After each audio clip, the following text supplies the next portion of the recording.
we used to have certain times a year where we would seriously pray to stop Christian churches happening or to stop things happening. Like at Easter time, we'd pray for families to have arguments. So like, I don't know, a pastor in a church, we'd pray for the pastor and his wife to have a massive argument. Mate, tell us a bit about where you were born and your family sort of upbringing when you were a youngster. What was that like? Okay. I was born in Great Yarmouth. Don't hold that against me. I had no way in that, you know. I come from a fishing village called Lowestoft. All my family were either connected with fishing or the frozen food industry side of it. My mum was a bird's eye operator. My nan was a squid filleter.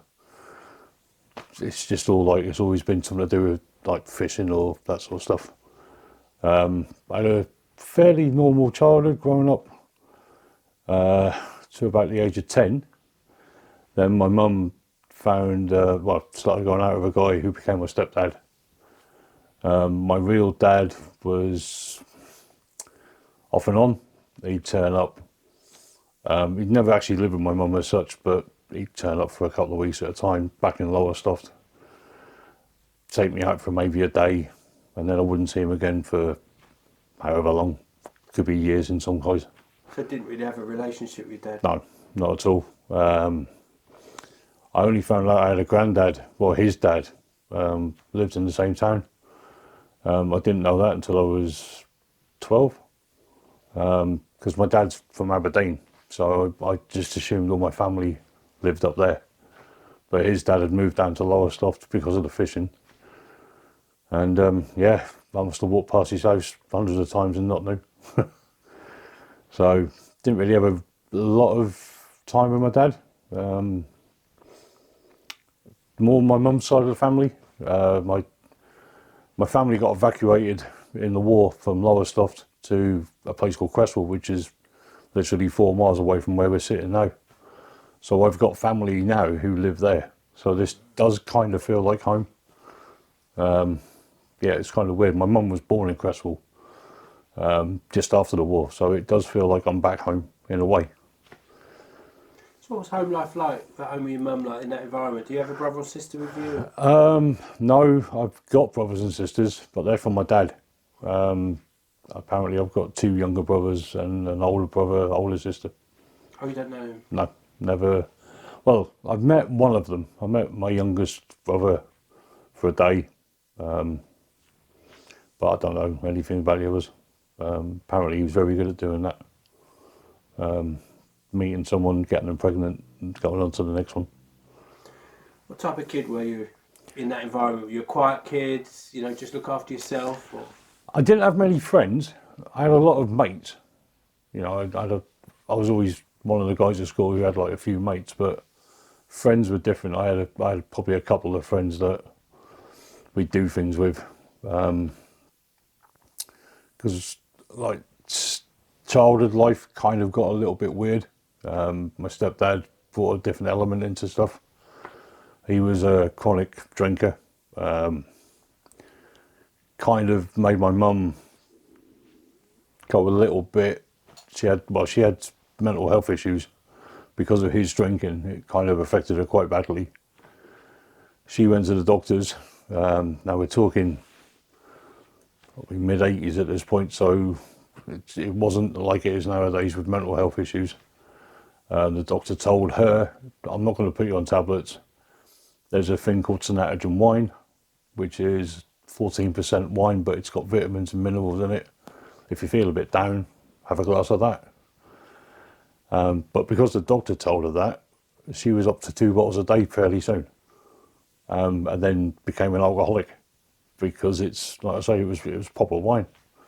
This was all visible to you as a young lad living in that environment? Yeah. So it wasn't hidden away or anything? No, because there was nothing to be ashamed of because the doctor told her she could do it. You know, it wasn't like she was sitting on the park bench in her head. You know, I mean, that kind of drinking came later in life, but yeah, to start off with, she was just, oh no, the doctor's told me you can't, you know, doctor's not got to lie to me. So obviously I don't think that'd be allowed now, but No. How did things start to change? You grew up a bit, 15, 16, you get to do your own thing a little bit more. What did that look like for you? well, because my mum was mostly on the booze most of the time with my stepdad, my nan took over, Right. not guardianship, but I used to go and see her more, you know. She never drunk, she was the total opposite to my mum and stepdad. I could go home from school and I'd open the door, and depending on what records were playing, I'd either go in or go to my nan's. It's like a defence mechanism I must have built myself. If I could hear country and western music, I knew that was my mum, and I knew they'd had an argument, and so she was down, so I wouldn't go in. If it was loud music, rock and roll, heavy metal, I knew they'd been all right, they'd had a good day, and there was a good atmosphere, so I'd go in. My stepdad, he'd probably been there about 6 months. One day we were mucking around, because I'd got into doing martial arts at this point. I was doing judo, and I remember being in the front room and he's like, "Come on, show me some of this stuff." So I was at 9 or 10 years old, I couldn't really do anything to him, and so he pinned me on the floor and started to touch me inappropriately, and I knew something was wrong, but I couldn't do anything to get off, you know. But my mum walked in and he stopped. And then that led to probably 4 or 5 years of abuse. And that wasn't in 4 years, that was over a period of possibly 10 years, even when I was in my teenage years. Because I couldn't do nothing, I was frozen. Every time it happened, I would be like, just repulsed and frozen. We moved from Lowestoft to Norwich in September '86 because my nan passed away. He'd started to hit my mum, so my mum got put into a women's refuge, and the day that she got into there was my nan's funeral. So she had a choice. She could either take the placement or go to the funeral and possibly miss the placement. So she took the place, and that caused a bit of a problem in my family because obviously she hadn't gone to the funeral. But I think my nan would have understood. My nan she'd have been okay with that because she was making sure I was okay. So my nan would have been fine. But, families are what they are. A couple of years being around Norwich, he then was in jail, but he came out of jail. Mum got a flat with him back in Norwich. Everything was fine for a few weeks, as it always was. Then it started again, so I got moved up to here. I came to live with my auntie and uncle in Cresswell. Spent my last 2 years at high school up here.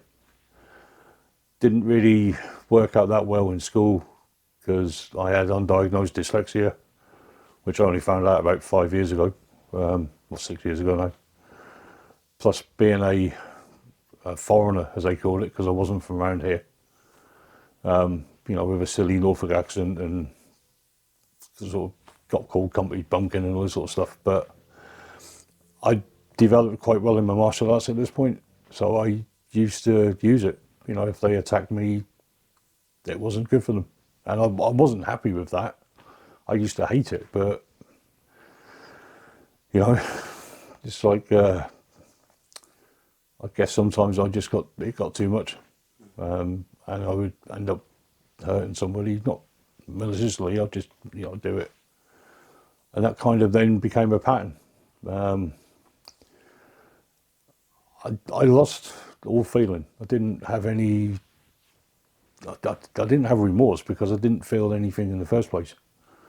There was just like, you've just started on me, I'll deal with it, and then I'll just go away. Looking back at it, I was a complete animal. I then left school with no qualifications, When I went back to Lowestoft because I'd always wanted to be a trawlerman. That was my thing because I'd seen it all my life. I'd been around the sea and stuff, and I managed to get onto an apprenticeship thing on the college, and so I was a trawlerman. I started drinking with the guys when I was 16, but again, I'd been drinking before because it had been around, but I really started seriously drinking when I was 16. We'd go out for 2 weeks at a time, come back in, and then we'd just get drunk for 4 days. Go back out to sea, repeat. So yeah, I can probably say from the age of 16, that's when drink really started to get a hold of me. So were you living in Lowestoft then? No, I rented a room at the YMCA in Norwich. Oh, you're not sure. Because it was a 24-hour staff there, and they didn't mind me paying up month ahead and not using the room because I was paying for it still. Because fishing's a weird industry. You don't work 9 to 5, so you can come into harbour at 2 o'clock in the morning, and then that's you done. So I'd then get a taxi from Lowestoft to Norwich, and I knew somebody who'd be on shift at the YM. It might be 3 in the morning. They'd let me in. I'd go and have a shower and go to bed. So that was great. That was all. Everything was all right. Nobody ever got into my room. I knew it was safe. So I've done that probably for about 4 years. I've done that, and then we signed as part of Europe. The British government signed the fishing treaty, and overnight my company went bust. Literally overnight. We couldn't have any quotas, or we couldn't do this stuff that we were doing. So got made redundant, got quite a big payoff, and thought, well, I'll have a month of fun and stuff, and that turned into probably a 26-year addiction. Wow. So. To alcohol? Yeah. What did that look like for you? What were you drinking? What was the pattern? Well, my early 20s, when I stopped being a fisherman, I was drinking, well, it took me a while to get to this level, but I was drinking at one point 12 litres of white lightning a day. And I got so bad on it that the doctor actually signed me off sick. He said, you can't work. So I was on sick, and I hated that because I've always been quite active. I always used to work and stuff. But I couldn't. I'd got down to about 9 stone. So not eating, just drinking all Yeah, day? just drinking all day. I'd probably eat a pot noodle every 2 or 3 days because it was liquid. I could sort of down it. But yeah, I'd be more than happy just drinking cider all day. And then the ironic thing is we got, because it was winter time, we got a cold weather payment from Job Centre. And obviously that was supposed to go on my heating or whatever, and it didn't. I thought, oh, I know, I'll buy a bottle of whiskey as a treat. And as I'm sitting there drinking the whiskey, I'm thinking, well, what I've just spent on this whiskey is what I spend on the cider a day. So surely a litre of whiskey is better than drinking 12 litres of cider. So I stopped drinking the cider, because in an alcoholic's haze, that's quite a reasonable thing to do. It's stupid, but you think, well, I'm not drinking as much calories, there's no sugar and all that. So yeah, then whiskey became my sort of crutch. Jack Daniels and all the other stuff. But I would drink whatever you put in front of me, to be honest. So a process of serious, alcoholism. Yeah. How were you trying to get some work, or were you able to get any jobs during that period? when I started drinking the whiskey more than the cider, I could work, because I didn't have to get drunk every day. I just topped up because I was still drunk from the day before. So I started working, and I started working in pubs because I've spent all my time in them, so I thought I might as well. And started working for the big pub chain, and got a job in Norwich, drinking on my shift, drinking when I wasn't on shift. But it didn't, I could hide it because everybody was in a pub. So you couldn't really, if you smelt booze on me, I'd say, oh yeah, I've just spilt some on my shirt or, whatever. And then I got offered a promotion to Birmingham. So I took it, and within 3 months, they sussed out that I was really bad on drink. So I got made sacked. I say redundant, but I got sacked. And the flat that came with the job went.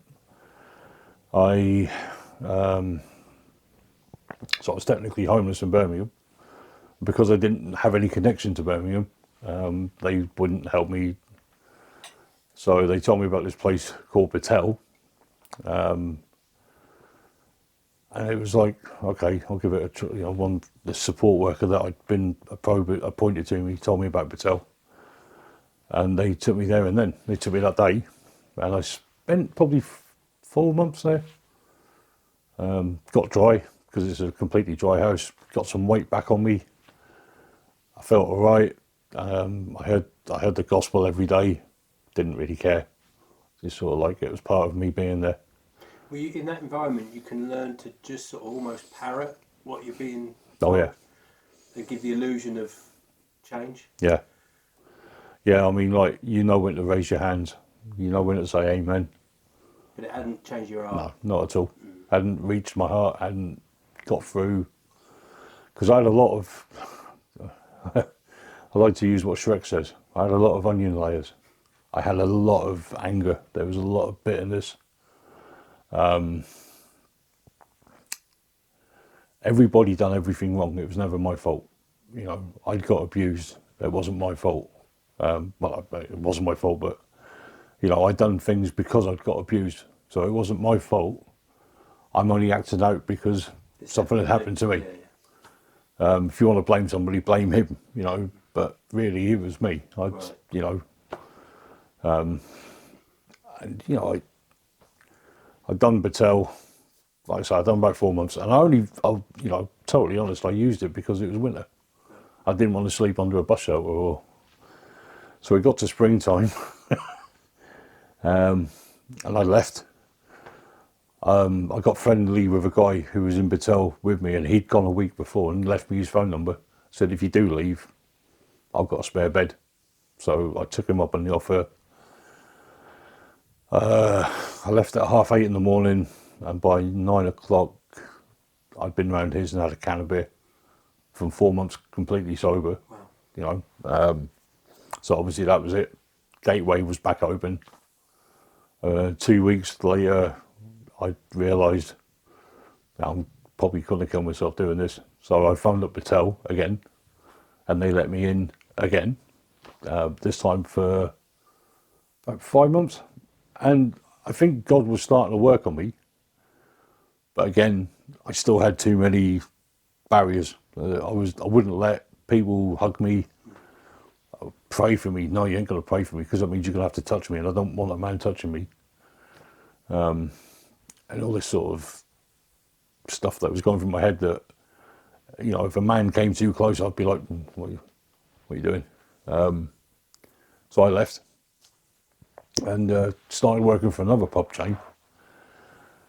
And unbeknownst to me, one night I'm in the pub, and I have to deal with, I think it was about 3 or 4 guys, I can't remember now. And because I'd done martial arts a lot of my life, I dealt with them quite quickly, got them out of the pub, everything else. And one of the guys this guy comes up to me and goes, didn't know you could do that sort of stuff. Because we chatted, when you get a regular, you kind of get to know him a little bit. I went, well, I don't, it's not my opening line. Hi, I'm Lee, I'm a martial artist. It doesn't really come out like that. And he says, well, I run a certain nightclub. How much you earn in here? And I think it was about $5.50 an hour. This is back in the day. He said, well, I'll give you 10 quid an hour to come and work with me. So I thought about it and resigned. Started working on Broad Street, which is the big street in Birmingham where all the nightclubs are. And it was like a eureka moment. I'd found my perfect outlet for what I could do, because I could drink, I could take copious amounts of amphetamine because I'd started using that quite a lot, and nobody cared. I'd done my job really well. In 12 years of being a bouncer, I used violence twice. So for me, I was the one that would talk to people. I'd say, look, you know, you've been a bit of an idiot. Go home, otherwise you're going to be going home in a police car. So people wanted to work with me because I wasn't the stereotypical bouncer, you know, hit first, then talk. I was the other way. I'd rather talk somebody down first. It was about this time I'd gone back to Norwich. I'd left Birmingham after 2 years and went back to Norwich. Started working for a couple of firms there. And I'd got some money that I didn't realise was coming. Twice. And I was chatting about it one night to a guy in the pub that I used to drink in. It was a heavy metal pub. I've always been into Black Sabbath, Metallica, that sort of stuff has always been part of my big life. And got talking to a guy and he said, well, he said, maybe it was the old man sorting you out. And I went, sorry, old man? And he said, yeah, he said, I'm a local Satanist. And it sounds like the old man was trying to sort you out. And I went, oh, look, I don't, you know, I've just been to a Christian rehab like a while ago. And now you're trying to do that. I said, like, just, and he went, no, seriously, he said, try it. He said, ask him to do something for you. And I won't tell you what I asked, but it happened. And I thought, hang on a minute, I never got that with God. I never, you know, I asked for things and nothing ever happened. But I've asked once and these things happened. Okay, we'll get into this. And I got quite into it. The weird thing is, though, none of my friends knew. None of my best mates knew. My wife, when I eventually got married, she never knew. I kept it. That was the Satanism side of me was private, and I didn't want to ever get involved with my kids or So my kid. that was a deliberate decision to keep it separate. Yeah, I didn't want my kid to know. I didn't want any family members to know. I didn't want nothing because I must have known it was wrong. You know, I must have felt ashamed of it, I guess. But with all the bravado, it was like, if you know, I never would admit I was wrong about it. So Did you have a curiosity in that sort of stuff growing up, in terms of horror and the darker side of life? yeah, I mean, like I said, you know, my stepdad played a Black Sabbath album one day, and it was like this massive light went off in my head. I understood what they were singing, and I mean, not just vocally. It kind of felt like, yes, I get what they're saying.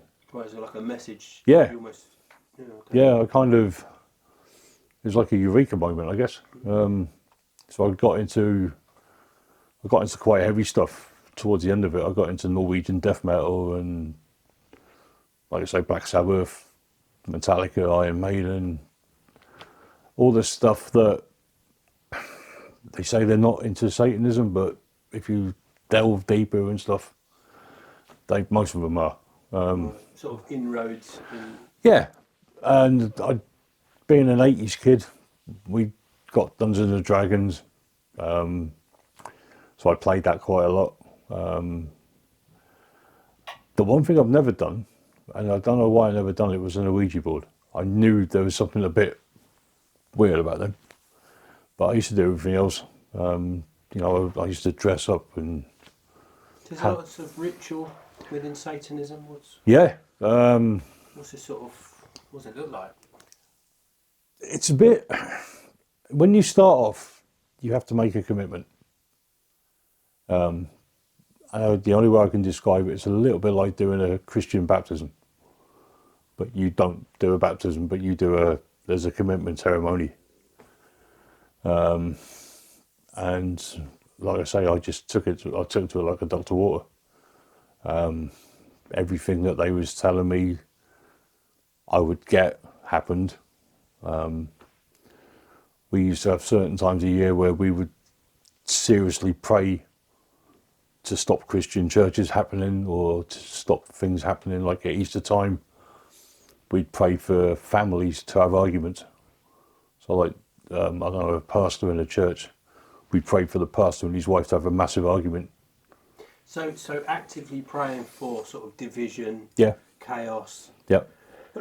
and difficulty. Everything that is opposite to the Christian view of things, you know. I was what they call this. I followed the path of LaVey, Anton LaVey, and he was the one who wrote the original Satanic Bible, and he followed a guy called Aleister Crowley. And Crowley's main if you want to put one sentence to say what it was, would be the whole "do what you will" would be the whole of the law. So in other words, do what you want. There's going to be no consequences. It's all fine. It's all good, and that's what we done. You know, we was convinced that when we passed away, all the stuff that the Christian Church told people was a lie. We'd be the ones in power. You know, we wouldn't be going to hell. We'd be going. Well, we would, but it would be a good hell. It wouldn't be a, you know, what hell is. But yeah, you kind of get the brainwashed. I don't know. Right. Get drawn in. Yeah. Is there a feeling of power? Is there a feeling of, I don't know, supremacy, or what are some of the You do. that hook you in? Yeah, I mean, it depends on who you're going against. If you go against real Bible believing Christians who are filled with the Spirit, you know, that sort of person, you know, you're probably not going to get a lot doing with them because they've got the armour of God, they've got everything else. I didn't know about the armour of God in them days, but I knew that we couldn't really touch them a lot because they were more powerful than us, in a way. But you'd get the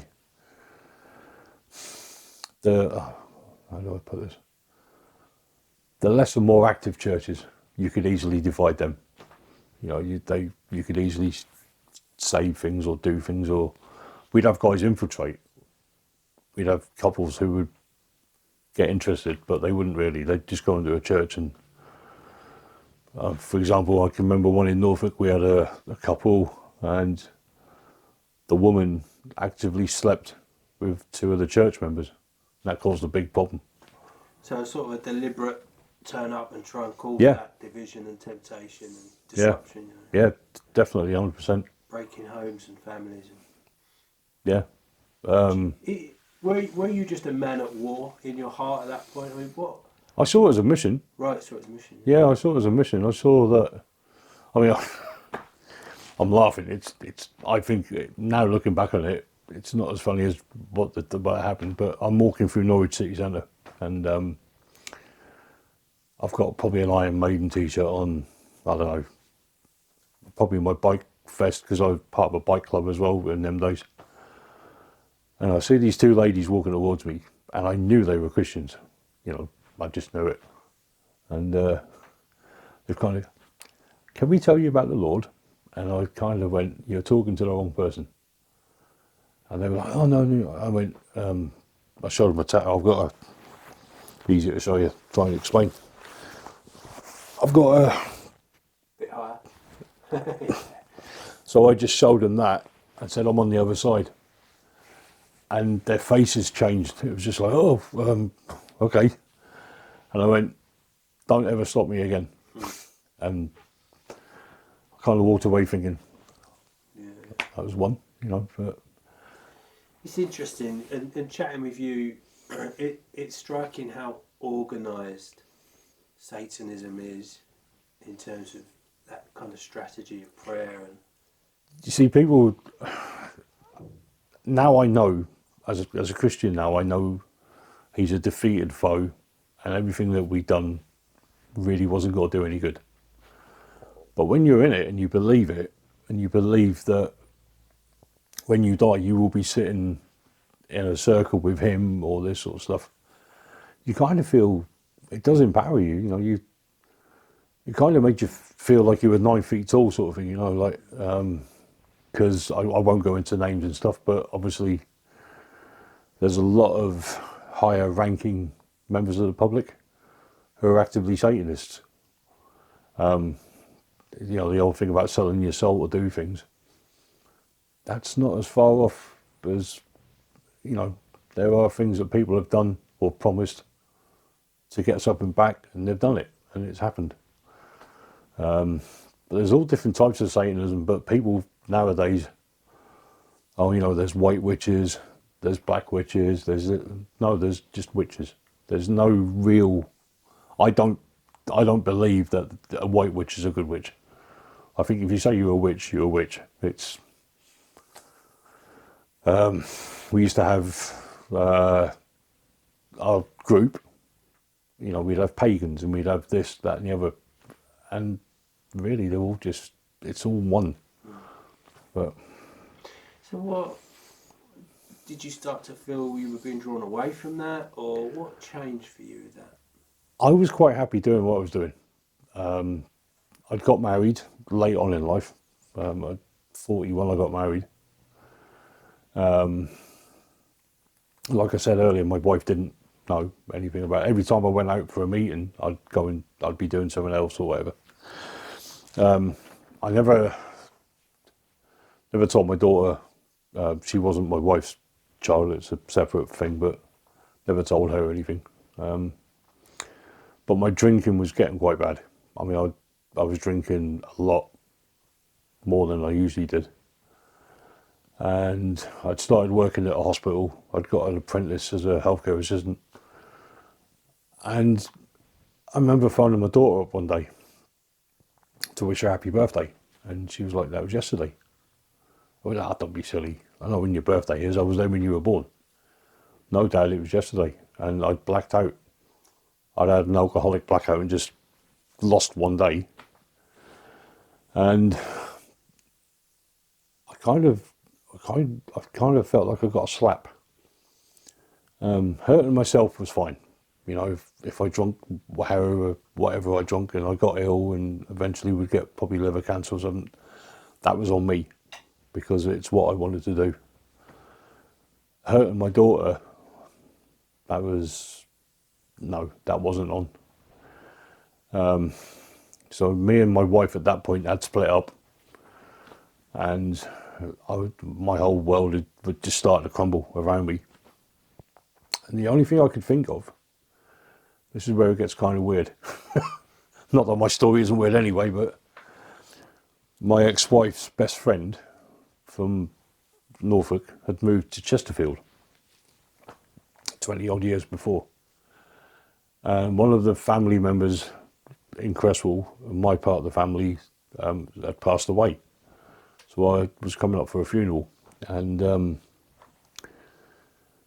my wife said, well, why don't we have a week up there?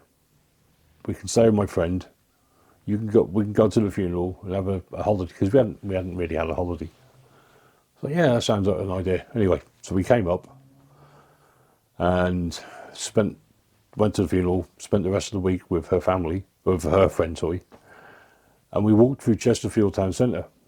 And to this day, I don't know why I didn't see this, but there was a shop. It's now closed down, but there was a shop that had furniture. My wife was into upscaling things, so she said, oh, can we have a look in here? I was like, yeah. I walked in and it was a Patel shop. And I walked in and looked to the left. The guy sitting behind the counter was the pastor from Birmingham that I knew. And it was just like, my whole world just suddenly went, no, like, what's going on? I made some excuse that the dust in there was affecting me, and so I had to get out. And so she went, oh, okay, we'll go somewhere else. Anyway, about 18 months later, the incident with my daughter happened. And like I said, my world had sort of crumbled apart. And I thought, okay, I need a rehab. I can't get a government funded one because they're going to take weeks. And once in my head, I decided to stop. I had to do it then. And suddenly Patel came in my head. And I decided that I would travel from Norwich to Chesterfield, but I would do it in 4 days because my drinking was so bad. I thought if I stop, because they make you kind of stop straight away, I thought if I stop on day 1, I'm going to be ill. I might have a fit and there's a chance I can choke or whatever. So I cut down every day a quarter of a litre. That sounds mad even thinking about it, but my first day I only drank 3/4 of a litre of whiskey. The next day was a half. The next day was a quarter. And then I went into Battel's shop and went, I need help. And they took me there and then. Well, later that day they took me back. And yeah, I'm not going to say it was easy the first couple of weeks. Obviously I had the sweats, I had it affects your stomach and everything else. But I could see that the guys had a peace that I didn't. And obviously they knew about my background because I'd had to tell them. And they were like, don't you be praying. If you're going to pray, pray to God. And I'm like, okay. Went to church the first time and there was a girl who was singing and she sang this song called Ain't No Grave. And I'd heard Christian music the last 2 weeks before, but this song, it just hit me. And I started crying and a bloke put his arm around me and I didn't move, I didn't flinch. And I was like, what's going on? I don't feel like I need to. And this bloke went, God's moving in you. And I went, I think he is, yeah. And that night, I said, right, okay, if you are real, which I knew he was because we've been praying against the church, I was like, sort me out. I've had enough. What I've done isn't working. Help me. And yeah, I was in Battel 18 months. Got baptised there. Became what they call a responsible, which is looking after other guys. But after 18 months, I kind of felt that I couldn't do any more with them. I didn't want to be there long term because I wanted to start earning money for my daughter, get my daughter back in my life. So I moved from there to another charity called Lighthouse in Rotherham. I was there a year. Again, started getting work, started getting some finance behind me. All the time, still not drinking. Then I heard about a training centre called Mattersey, which is just outside Retford. And it was to get they would give you an MVQ level 3 health and social care and a year of theology or ongoing theology. Not Christian theology, like Yeah, Bible. yeah, like every day. Right, yeah. So you do like an hour every day. So some teaching for your Yeah. life, you know. Yeah, but you lived on site. Right. So I applied and became one of the first 12 in there. And again, things were happening in my life that I never saw would happen. I'd done my time at Mattersey, got my MVQ, well, sorry, it's now called a diploma, they've changed it. Anyway, got my diploma, and I moved out to Brimington. And a friend of mine who was on Facebook, because when you're at Mattersey, you work for Green Pastures. And we'd been to a conference, and this guy was a wrestler. Gareth. Hi, Gareth. I'd always been a big wrestling fan since I was a kid, and for him to be a Christian wrestler kind of got me interested in stuff anyway. I'd seen that he'd put a post on Facebook about doing something in Chesterfield, and I'd only been in Brimington a week. So I put, if you need any help, I live in Brimington. And he, within seconds, he sent me a message going, when did you move? I was like, about a week ago. He said, you need to go and see these guys. And he told me about Edge. I was like, why do I need to go and see them? He went, seriously, go and see them. I looked on the map. I thought, well, it's next to a Morrison's. I could do with some shopping. I'll go down and see what time they open on a Sunday, not knowing that it doesn't meet on a Sunday. I walked in and it was a Thursday, and again, a total God incident, because I walked in and they've got a cafe on. There's Big Andrew was serving people. I'm walking in going, what the heck is this? What has he sent me here? Big Andrew's come over and gone, oh, hi mate, how you doing? Yeah, I'm fine. He said, do you want a cup of tea? I was like, yeah, how much? He went, no, it's free. Bit of cake. So I sat down and had a chat, told him a brief history. Then he introduced me to Mark, and then Beachy came in. And then that night there was a Thursday night meal, so I got invited back to that, and that was a year ago. And it's just been a mad year, a good mad year. It's not been, I never think I'd actually be ended up working for Edge, which I now do. Yeah, it's been a mental year, but it's been good. Wow, a big change in your life from a lot of desolation around your life to peace and direction now. That's probably the best way I can explain it.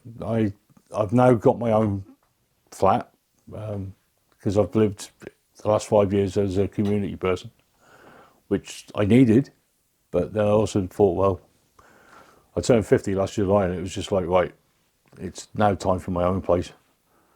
So I've now got my own little place, and I'm happy.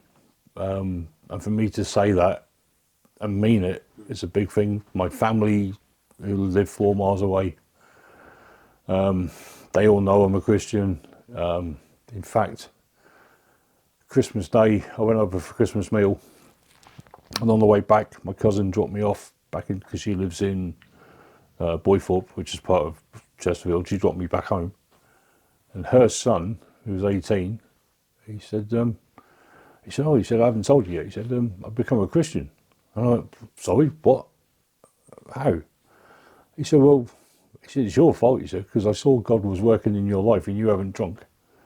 And he thought, well, if you're not drinking because of it. So he started going to a church. I don't know what he was doing, but he became a Christian. I was like, you could have told me that. He's like, well, I have now. I was like, okay. But I was just I'm still blown away by that now, 4 months later. Powerful, man, because your story at lots of points sounded like there was no hope, and yet there was, and you've come through and there's hope. What would you say to guys who are perhaps at that crisis point, or points that you've been at where you just think this is just terrible? Well, there was a way out. It's going to sound cheesy and stuff, and I don't care. Give your problem to God. Just cry out to God and say, look, do what I done. You're real, then help me.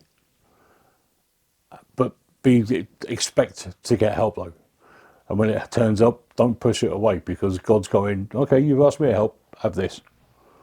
You've just got to accept that if you've asked him for help, he'll help you. It says in the Bible, I can't remember what it says, but it says, like, if you cry out for God, he'll help you back. And everything in my last 5 years, it has to be God. There's no way things have happened the way they are if God isn't involved.